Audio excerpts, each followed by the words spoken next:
Hi guys, this week we're going to be working on poetry, and one of the important things in poetry is figurative language. It's a big, huge concept, so we're just going to focus on a little part of it. So let's go ahead and get started. Okay, what we need to ask ourselves is, what are similes? They are a part of figurative language, and they're the part that we're going to be working on this week. So let's go through and talk about what a simile is and what we're going to be doing with similes this week as we discuss poetry. So similes, as I said, are a type of figurative language. They compare two objects that have a common characteristic, and it's very important to remember that a simile is a comparison of two objects. Just because you see the words like or as, which we're going to talk about in a minute, does not mean something is a simile. It has to be a comparison.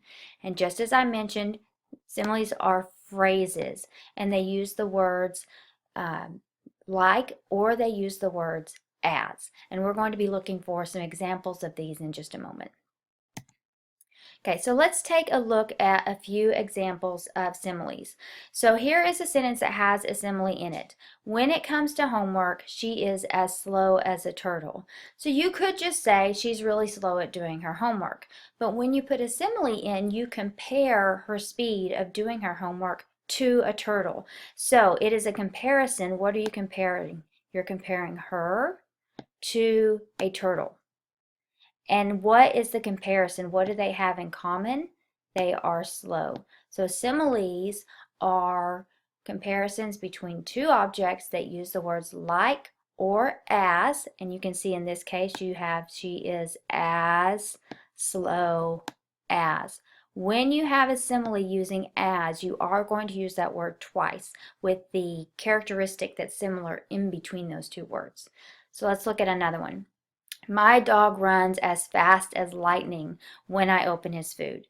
So the dog runs really fast. This is another example of a simile.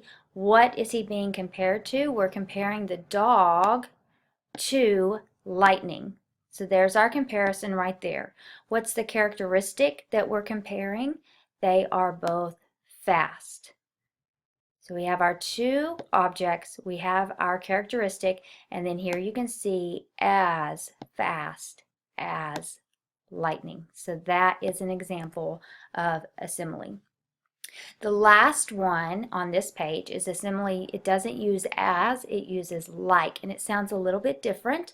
So the simile is, the sentence is, her smile lights up the room like a rainbow. So we have to think again, what are the two things that are being compared? The first thing is her smile, and in this case, what is it being compared to? It's being compared to a rainbow. What is the common characteristic? They both light up. And then it is a simile because it uses the word like.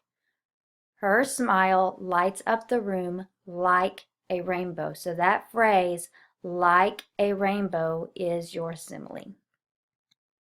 So here are some examples, some common examples of similes. We hear them all the time. We just might not think about, oh, that's a simile. So here are some that you may have heard just in passing in conversations, and you may have actually used some of these. So as poor as a church mouse, meaning incredibly poor, because mice that live in churches don't have a whole lot to eat because they're kept very clean. Strong as an ox is a very strong animal. So if you say someone is really strong, you want to really emphasize that point, you could say strong as an ox. Cute as a button, smart as a fox. This is one we know from reading those gingerbread man stories. Sick as a dog, busy as a bee. Some others are happy as a clam or sleeping like a log.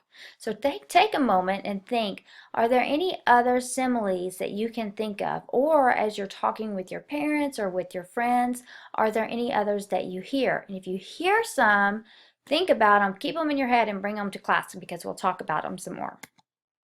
So why are similes important as we're reading poetry or as we're writing? Well, let's take a look at a couple of sentences and compare how they sound and how we respond to them when they do or do not have a simile. So here's the first sentence. It's just a regular sentence. Her face went pale when she heard a strange noise. That sentence is going to draw you in and make you think because you're going to wonder, well, what is that strange noise that she heard? But let's think about this other sentence that has the simile in it. She turned as white as a sheet when she heard a strange noise. So the sentences are very similar, but one just says her face turned pale, and the other one says she turned as white as a sheet. Do you hear the difference in that? When you say she turned as white as a sheet, it adds meaning to that sentence because your brain has something to compare it to. You can think of how white a sheet is, and it helps you understand how extremely scared or frightened she was because she's as white as a sheet. Now, is she really that white?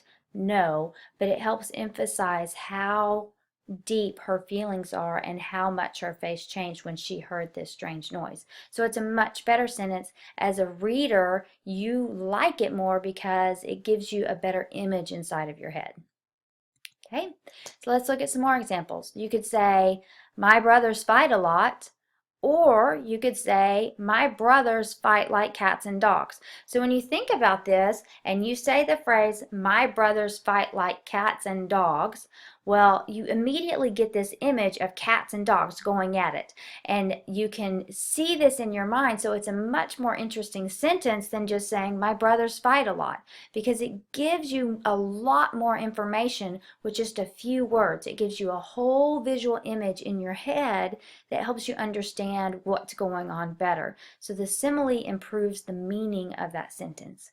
And another one, you could say, my hands were cold after playing outside. Not bad.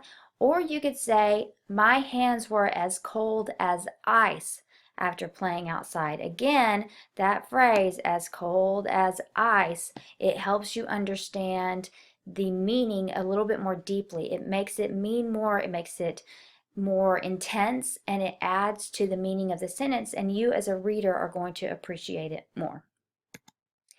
Okay, so as I said, figurative language is a very important part of poetry. It is a huge concept, so we're not going to try to talk about all of it at once. We're just going to focus on a little part at a time and build our understanding of figurative language by looking at the different examples of it.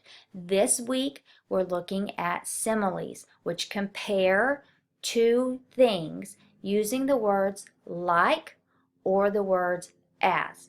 We have a lot of similes that are going to really show up for you as we read 'Twas the Night Before Christmas.